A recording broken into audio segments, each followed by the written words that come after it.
Efficient solid-liquid mixing is essential in many industrial operations, including pharmaceutical production, pigment processing, and other slurry-based systems.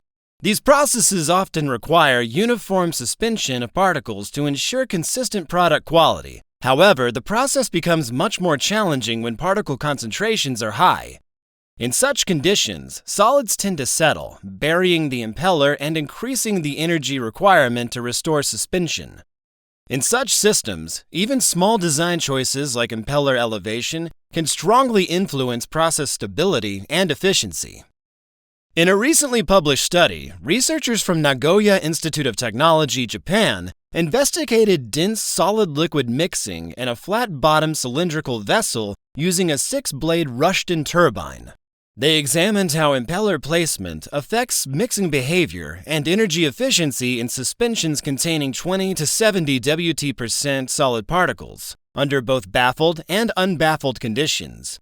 The main objective was to determine the just suspended impeller speed, or NJS, which is the minimum impeller speed at which particles no longer remain on the vessel bottom for more than 1 to 2 seconds. They also tested whether changes in power consumption could be used as a practical way to identify this suspension point. The study reveals that the role of impeller placement changes significantly at high solids loading. In baffled vessels, raising the impeller reduced the required suspension speed, with the lowest NJS observed when the impeller was positioned near the solid-liquid interface. In unbaffled vessels, bottom placement was more favorable at lower solids concentrations, but at a 40 Wt% or higher, positioning the impeller between the solid bed became more effective. The study also suggested that classical Zwittering-based expectations do not adequately describe solid systems with high concentration. The dependence of NJS on solid concentration became much stronger above 40 Wt%, suggesting that the underlying flow and particle mobilization mechanisms change as the slurry becomes denser.